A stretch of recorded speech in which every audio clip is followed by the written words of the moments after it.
एक परिवार जिसमें माँ, पिता और उनकी 2 बच्चे थे, छुट्टियां मनाने के लिए एक नई जगह जाने का फैसला करते हैं। इंटरनेट पर सर्च करते हुए उन्हें एक सुंदर, बड़ी और आलीशान विला का विज्ञापन दिखता है, जो बेहद सस्ते दाम पर किराए के लिए उपलब्ध था। बिना ज्यादा सोचे समझे उन्होंने इसे बुक कर लिया। विला खूबसूरत था, बड़ा गेट, हरी भरी घास और पुराने लेकिन शानदार वास्तुकला के साथ। जब वे पहुंचे तो विला चारों ओर से शांत और खाली दिखा। पास पड़ोस में कोई घर नहीं था, बस विला अकेला खड़ा था। बच्चों को खेलते हुए देखकर माता पिता को खुशी हुई और उन्होंने इसे एक परफेक्ट वेकेशन मान लिया। पहली रात सब कुछ सामान्य था, लेकिन दूसरी रात अजीब घटनाएं शुरू हुईं।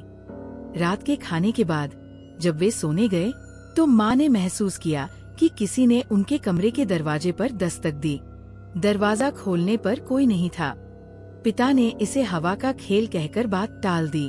तीसरी रात बच्चों ने शिकायत की कि उन्हें किसी ने उनकी खिड़की पर झांकते हुए देखा। विला की ऊंचाई को देखते हुए ये असंभव था कि कोई वहां तक पहुंच सके। पिता ने खिड़कियां बंद कर दी और बच्चों को डांटकर सुला दिया।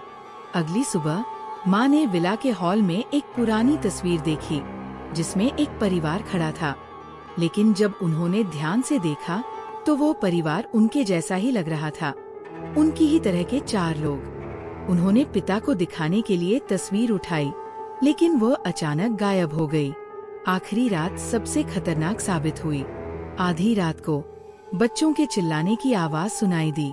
जब माता पिता भागकर उनके कमरे में पहुंचे तो बच्चे गायब थे। पूरा विला अजीब अजीब आवाजों से गूंज रहा था। खिड़कियां और दरवाजे अपने आप खुलने और बंद होने लगे। माँ और पिता बच्चों को खोजने के लिए हर जगह भागे, लेकिन कुछ भी नहीं मिला। सुबह जब एक स्थानीय किसान ने विला की ओर देखा तो उसने पाया कि विला का दरवाजा खुला हुआ था। जब वो अंदर गया तो विला पूरी तरह खाली था। न परिवार था, न उनके सामान का कोई निशान। लोग कहते हैं कि विला एक श्रापित जगह है, जो भी वहां जाता है कभी वापस नहीं आता। उस परिवार का नाम और पहचान भी आज तक किसी को पता नहीं चली।